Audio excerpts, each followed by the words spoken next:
नमस्कार, अस्सलाम वालेकुम, सत श्री अकाल एंड जय हिंद। माय नेम इज़ अभिषेक की फ्रॉम मुंबई। लॉकडाउन का टाइम चालू है फ़िलहाल, तो अपना कोरोना से फाइटिंग वगैरह चालू है, तो सब लोग आप अपने अपने घर में होंगे। I hope all of you are fine and well. सबसे पहले तो मैं मेरा इंट्रोडक्शन देता हूँ कि मैं कौन हूँ, मैं क्या करता हूँ।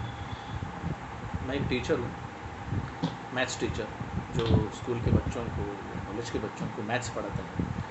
और बहुत सारे प्राइवेट ट्यूशन्स भी लेता हूँ, बहुत अच्छे अच्छे लोगों से मिलना होता है, बहुत जगह पे जाता हूँ, ट्रैवल करता हूँ। बहुत अच्छे एक्सपीरियंसेस होते हैं, कुछ बुरे एक्सपीरियंसेस भी होते हैं। और ये ज़िंदगी की सच्चाई है कि जैसे ही हमें एक्सपीरियंसेस मिलते हैं ना अपनी ज़िंदगी में, हम कुछ ना कुछ तो उसकी उस नज़रिए से हम ज़िंदगी को देखते हैं। मगर मतलब कैसा है कि अगर हमें कुछ अच्छे एक्सपीरियंसेस आ गए तो हम बोलते हैं कि अरे यार मस्त ज़िंदगी कट रही है, ज़िंदगी के मतलब दिन अच्छे चल रहे हैं। और जब भी कोई बुरा एक्सपीरियंस होता है, भले वो अपनी गलती से ना हो, ऐसा कुछ नहीं है, गलती से भी हो तो भी जब भी कोई बुरा एक्सपीरियंस होता है हमारे साथ, तो हम लोग सोचते हैं कि यार हमो तेरे तो वाट लग गई है, दिन बुरे चल रहे हैं। ये हमारा सोचने का तरीका है, वो गलत नहीं है, ऐसा मैं बोलता हूँ, ऐसा कुछ नहीं है। लेकिन मैं ज़िंदगी के हर पहलू को, हर एक्सपीरियंस को परखना चाहता हूँ। मतलब कुछ ना कुछ तो थोड़ा सा अलग नज़रिए से देखता हूँ, सोचता हूँ उसके बारे में। आपके साथ भी शेयर करूँगा मैं ऐसी कुछ बातें। तो आज नॉर्मली एक मैं कुछ टॉपिक पे बात करना चाहता हूँ, जैसे कि अपने स्कूल के जो स्टूडेंट्स हैं, जो अभी 10th स्टैंडर्ड पास आउट होने वाले हैं, they are going to get admission in 11th standard. जो पास होंगे, 11th स्टैंडर्ड में जाएंगे, कॉलेज कंप्लीट करेंगे अपना। अगर अगर नॉर्मल किसी ने ग्रेजुएशन किया, तो आपको शायद से, मैं अगर आपसे बात कर रहा हूँ, रूबरू हो रहा हूँ, तो आपको बीए, बीकॉम या बीएससी ऐसा कुछ किया आपने, तो शायद से 5 साल लग सकते हैं। तो और without fail, without gate and all this things. अगर आपने मेडिकल या इंजीनियरिंग की तो आपको 6 साल लग सकते हैं, depends upon the college. Okay, आपने एमएससी, एमकॉम ऐसा कुछ किया, मास्टर डिग्री की है, तो 7 साल लग सकते हैं। और उसके आगे की पढ़ाई की, मतलब पीएचडी वगैरह की, तो आपको शायद से और साल लग सकते हैं। लेकिन मैं इतने कुछ सालों के बारे में बात नहीं करना चाहता हूँ। मैं बात करना चाहता हूँ ये वक्त की। ये वक्त अंदाज से मतलब एस्टिमेटेड टाइमिंग जो मैंने लिया है वो 10 साल का लिया है। 10 साल। आज आपकी उम्र शायद से 15-16 के आसपास है। After 10 years you will be of 25-26। ये जो 10 साल का जो पीरियड आप गुजारने वाले हो, वक्त आप गुजारने वाले हो, उस वक्त के बारे में मैं बात करना चाहता हूँ। 25 साल की उम्र में शायद से आप ऐसा सोच सकते हैं, या फिर अभी से आप सोच सकते हैं कि यार 25 साल की उम्र में मेरे पास कुछ अच्छी जॉब होनी चाहिए, या फिर कुछ अच्छे प्रोसेस में होना चाहिए ऐसा। थोड़ा सा अच्छा खासा बैंक बैलेंस, पॉसिबल हो तो गाड़ी, उससे भी पॉसिबल हो तो मेरे पास घर, या फिर इतना तो पैसा जमा होना चाहिए कि मैं घर ले सकता हूँ डिपॉजिट वगैरह डाल के। ऐसा ये सोचना कोई गलत बात नहीं है। मतलब ये जो सो कॉल्ड डेफिनेशन है जो सेटलमेंट की, कि इंसान इस तरह से सेटल हो सकता है, ओके, तो ऐसा कोई भी सोच सकता है और ये सही है बिल्कुल। तो लेकिन 25 साल के बाद में ये सेटलमेंट जो है, जो आप सोच रहे हो, वो उस वक्त डिसाइड होगी या फिर इसके ऊपर निर्भर है। ये जो पहले 10 साल आप गुजारने वाले हो अभी से 25 साल तक, इसके ऊपर ये 10 साल आप कैसे गुजारते हो बहुत इंपॉर्टेंट है। हम लोग नॉर्मली ध्यान नहीं देते इसके ऊपर, लेकिन ध्यान देना चाहिए। फिलहाल तो एक छोटी सी स्टोरी मैं आपके साथ शेयर करना चाहता हूँ, जिसके स्टोरी को थोड़ा लिंक करके आप शायद से अंदाज़ा लगा सकते हो कि ये साल कितने इम्पोर्टेंट हैं। ये देखो कि कैसे एक पेंटर था, चित्रकार। उसको मतलब उसका बहुत अच्छा खासा नाम था, उसकी बहुत सी पेंटिंग की अप्रिसिएशन भी होता था, बहुत सी पेंटिंग्स को सराहा जाता था, और उसकी डिमांड भी थी। तो उसको एक बार ऐसे उसने सोचा कि यार दुनिया दुनिया की सबसे अच्छी पेंटिंग मुझे बनाना है, सबसे अच्छी पेंटिंग जिसमें, अच्छी पेंटिंग मतलब जिसमें लव हो, इमोशंस हो, इनोसेंस हो, कुछ नेचुरल ब्यूटी भी हो, ऐसा कुछ मुझे बनाना है। तो वो क्या करता है, वो बहुत सारी जगहों पे जाता है जो उसको शायद से अच्छी लगी। तो अपने अपने देश में बहुत सारी अच्छी अच्छी जगह है, ताजमहल है, कश्मीर है, साउथ में भी बहुत अच्छी जगह है, वो सारी जगह पे घूमता है। लेकिन उसको लगता है यार कुछ तो नहीं मिले, समथिंग इज़ लैकिंग, कुछ तो गड़बड़ है ऐसा। तो वो थोड़ा सा नर्वस हो जाता है, अपने गाँव चला जाता है। थोड़ा रेस्ट करने के लिए। एक दिन सुबह वो जल्दी उठता है और सोचता है कि थोड़ा सा घूम के आता होगा उन्हें, तो ऐसे ही घूमने के लिए निकलता है। पहाड़ी पे ऐसा जाता है, ऐसी ग्रास थी वहाँ पे, पहाड़ थे, सुबह होने को थी, सुबह हुई नहीं थी, सुबह का जल्दी जल्दी का टाइम वो था, थोड़ा सा फॉग था। वहाँ पे एक 15-16 साल का लड़का, छोटा लड़का, एकदम इनोसेंट लड़का, ऐसे शर्ट हाफ पैंट, हाथ में लाठी, ऐसा पगड़ी जैसा छोटा सा पहना था उसने, घूम रहा था। उसके साथ ही साथ बकरियाँ थी, कुछ बकरियाँ जिनको चरवाने के लिए वो वहाँ पे लाया था, घास खिलाने के लिए लाया था। उनके साथ, बकरियों के साथ उनके छोटे छोटे बच्चे भी थे जो बहुत प्यारे लगते हैं उनको देखने के बाद ही, बहुत इनोसेंट लगते हैं, तो वो भी सब थे। तो उसने पूरा सिनारियो देखा, पूरा दृश्य देखा और बोला कि यार ये भी तो एटमॉस्फेयर कड़क है, मस्त है। जो मैं सोच रहा हूँ, जो मेरे दिमाग में है वो ये है, शायद से ये है कि देखो ये जो लड़का है वो एकदम इनोसेंट लग रहा है, ये जो बकरियाँ जो है वो अपने साथ साथ घास खाने के साथ साथ अपने छोटे छोटे बच्चे उनको भी संभाल रही है, कितना प्यारा है उनमें। एक फॉग जैसा आ रहा है, सुबह हो रही है, नेचुरल ब्यूटी भी है, यही है अपना पिक्चर। तो वो सोचता है, वो जाता है उस लड़के के पास, उसको पूछता है कि बेटा तुम क्या करते हो? तो बोला कि मैं अभी 10वीं कक्षा में हूँ, 10th स्टैंडर्ड में हूँ। तो बोलता है अच्छा, फिर ये बकरियाँ वगैरह किसके, ये तुम्हारी खुद की है? तो बोला नहीं ये मेरी नहीं है, ये तो मेरे मालिक की है। मैं इनको सुबह चरवाने के लिए आता हूँ, दोपहर में स्कूल में जाता हूँ, और इनका जो मालिक है वो मुझे 10 रुपये देता है दिन का। तो वो चित्रकार जो होता है, पेंटर, वो बोलता है कि मैं तुम्हें 500 रुपये दूँगा 2 घंटे का। सिर्फ तुम्हें क्या करना है, वो जो यहाँ पे एक पत्थर है, उस पत्थर के ऊपर बैठना है, पत्थर के पास ऐसा बैठना है, हाथ में ये लाठी लिए, और बकरियाँ, उनके बच्चे वो तुम्हारे आजू बाजू में घास खाते रहेंगे, और मैं 2 घंटे में तुम्हारी जस्ट एक पेंटिंग बनाऊँगा, एक चित्र बनाऊँगा। उसके लिए तुम्हें कुछ ऑब्जेक्शन है? कर सकते हो, बैठ सकते हो। लड़के ने सोचा भाई 500 रुपये तो मेरे महीने की इनकम नहीं है, 2 घंटे में 500 मिल सकते हैं, ठीक है। वो भी बहुत दिन सुनता, बोला हाँ ठीक, बैठता हूँ। वो बैठ गया वहाँ पर, उसने उसका बहुत ही अच्छा पेंटिंग बनाया, चित्र बनाया, उसने उसको 500 रुपये भी दिए, और बाद में वापस अपने घर चला आया। मतलब वो जो चित्रकार था वो अपने घर चला आया। उसने एक बहुत ही जैसा बड़े शहर में, मुंबई शहर है, चेन्नई शहर है, बहुत से शहरों में अपनी अपनी एग्जीबिशन ये किया, ड्राइंग का, पेंटिंग्स का। ये पेंटिंग को बहुत सराहा गया, बहुत, क्योंकि उसमें सब कुछ था जो उसे चाहिए था। बहुत अप्रिसिएशन मिला। पेंटिंग बेची जाए या ना बेची जाए उसके लिए उसने निकाली ही नहीं थी, पहली बात तो ये है कि अप्रिसिएशन इम्पोर्टेंट था, जो कि उसको मिला। Now he is fully satisfied with his art कि हाँ ये जो चाहिए था वो मुझे मिल गया। ऐसे ऐसे दिन गुजरते गए, वक्त गुजरता गया, कुछ साल गुजरते गए। उसके बाद में 10 साल के बाद में ऑलमोस्ट उसको लगा यार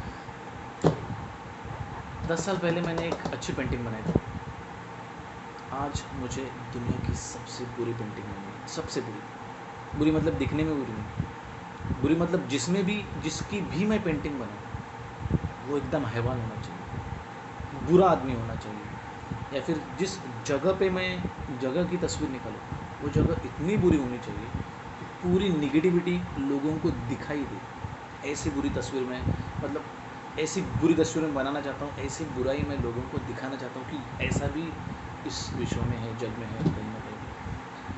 तो उसके लिए भी वो बहुत सारी जगह पे घूमता है जो उसके हिसाब से गलत है, जगह पे नहीं मिलता है उसको कुछ, समथिंग इज लाइक कुछ तो गड़बड़ है वापस। तो वो अपने दोस्त के साथ एक शेयर करता है, यही थी। उसका दोस्त जो होता है वो जेलर रहता है, जेलर। तो वो क्या कहता है, वो उसको एक सजेशन देता है कि भाई तुम एक काम करो मेरे दोस्त, तुम एक बार मेरे जेल में आ जाओ, जेल में बहुत सारे कैदी हैं, तो उनमें से कुछ कैदी ऐसे हैं जिनको हम थोड़ा सा अलग रखते हैं, तुम उनको जाके देख लो, शायद से तुम्हें कुछ अच्छा लगे उनमें। पेंटर कहते हैं भाई अच्छा नहीं लगना चाहिए, बुरा लगना चाहिए। तो वो बोलते हैं हाँ वही, अगर तुम्हें ऐसा बुरा आदमी या कुछ बुराई दिखाई दी वहाँ पे तो शायद से तुम्हारा कुछ काम बन जाए। वो बोलता है ये भी ठीक है, तो वो चला जाता है। जेलर के पास, और जेल में जाता है और सब देखता है। ऐसा एक एक करके करके करके कैदियों को देखता है। एक कैदी पर उसकी नज़र पड़ती है जिनको सबसे अलग रखा हुआ रहता है, जंजीरों में जकड़ा हुआ रहता है, ये बाल बड़े हुए रहते हैं, ये दाढ़ी मूछें इतनी बड़ी हुई, एकदम घिन आती है, घिन टपकती है उसके चेहरे से, बिल्कुल हैवान, बिल्कुल दरिंदगी। जेलर को पूछता है उसके बारे में, तो जेलर बोलता है भाई वो बहुत ख़तरनाक है, बहुत ख़तरनाक है, बहुत सारे केसेस है, बहुत सारे खून के केसेस है, रॉबरी के केसेस है उसके ऊपर, बहुत से लोगों को मारा है उसने, बहुत ख़तरनाक है। लेकिन अगर तुम्हें पेंटिंग बनाने में तो कुछ प्रॉब्लम नहीं है, वो तो बिहाइंड द बार है ना, तुम यहाँ पे बैठ के उसकी तस्वीर निकाल सकते हो। वो जो कैदी रहता है वो दूर से ही इनको गालियाँ देता हुआ रहता है, बहुत सारी, और गुस्से में रहता है वो। उसको लगता है कि यार इससे और हैवानियत क्या हो सकती है, इससे और बुराई क्या हो सकती है, इसने अपनी ज़िंदगी को तहस नहस करके रखा है, यही बुराई है, ये पेंटिंग में निकालना चाहता हूँ। पेंटर जाता है, वो तो गुस्से से लाल लाल, वो जो कैदी है वो गालियाँ देता हुआ रहता है। पेंटर जैसे जैसे आगे जाता है वैसे वैसे वो जो गालियाँ देता है वो थोड़ा थोड़ा कम कम कम कम कम हो जाता है, गुस्सा थोड़ा कम हो जाता है, गुस्सा थोड़ा कम हो जाता है। जैसे ही पेंटर थोड़ा और नज़दीक पहुँचता है उसके, वो रोने लगता है, स्टार्टेड क्राइंग, बहुत रोने लगता है। किसी को कुछ समझ में नहीं आता है कि ये क्या है। तो वो पेंटर जो होता है बोलता है कि अरे भाई तुम रो क्यों रहे हो, अभी तो इतना तुम गुस्से में थे, गालियाँ दे रहे थे, रो क्यों रहे हो, अभी क्या हुआ। तो वो जो कैदी रहता है वो रोते रोते हुए बोलता है कि साहब आपने मुझे नहीं पहचान लेकिन मैंने आपको पहचान लिया। आज से करीबन 10 साल पहले जिस लड़के की पेंटिंग आपने दुनिया की सबसे अच्छी पेंटिंग करके निकाली थी ना, वो लड़का मैं ही हूँ। Stun, shocked, everyone shocked. 10 साल में किसी की ज़िंदगी इतनी बदल सकती है, इतनी तब्दीली। वो कुछ नहीं करता, सिर्फ उसको देखता रहता, कुछ नहीं करता, पेंटिंग में नहीं निकलता। यही ज़िंदगी है। ये मैंने एक्सट्रीम बैड पॉइंट बताया, एक्सट्रीम हैवानियत या एक्सट्रीम वर्स्ट केस बताइए आपने। अच्छे केसेस भी है, आप अच्छे भी देख सकते हो। ज़िंदगी बहुत अच्छी भी हो सकती है, बहुत बुरी भी हो सकती है, सब आपके ऊपर निर्भर है, आपके ऊपर डिपेंड करता है। अच्छे अगर आपको ज़िंदगी देखनी हो और अच्छाई की भी एग्जांपल्स लेनी हो तो आप ले सकते हैं। आप अपने दुनिया के सबसे महान बल्लेबाज सचिन तेंदुलकर सर, इनका एग्जांपल ले सकते हैं।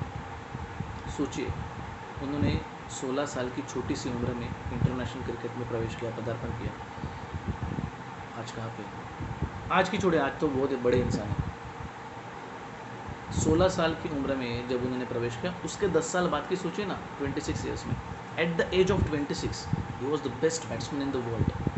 उनके पास सब कुछ था, पैसा था, पॉपुलैरिटी थी, फ़ैन फॉलोइंग थी, गाड़ी बंगला, सब कुछ जो कोई ड्रीम कर सकता है कि ये मेरे पास होना चाहिए, वो उनके पास सब कुछ था। लेकिन साथ ही साथ वो एक बहुत अच्छे इंसान भी थे।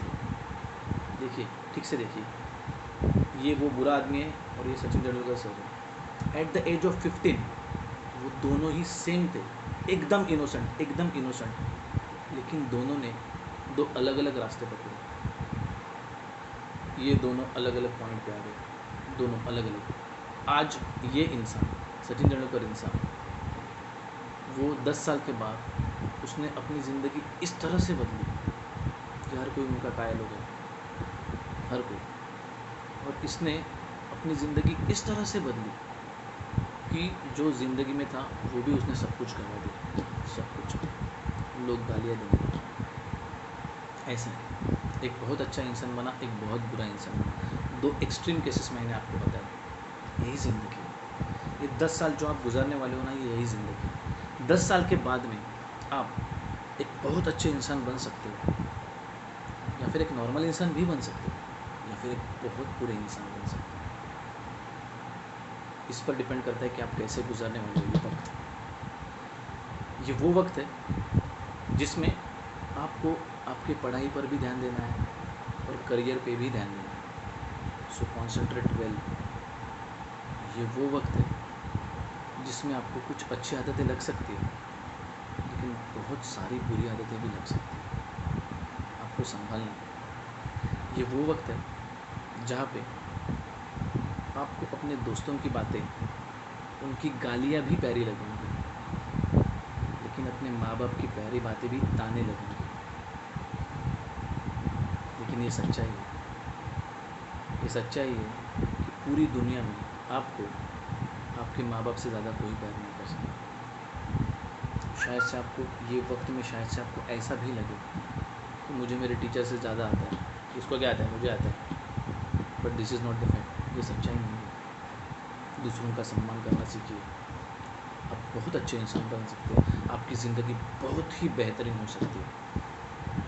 ऐसे इन छोटे छोटे वाक़यों के बारे में मैं आगे भी अपने वीडियोज़ में बात करूँगा। ये तो मैंने आपको एक छोटा सा एग्जांपल देके मैंने ये जो 10 साल आप गुजारने वाले उसका महत्व समझा। आज के लिए बस इतना ही आपसे कहना था मुझे। अपना ध्यान रखिए, और जाते जाते इतना कहना चाहूँगा कि अपने देश से भी हमेशा प्यार कीजिए। I love India and I proud to be an Indian. Thank you very much.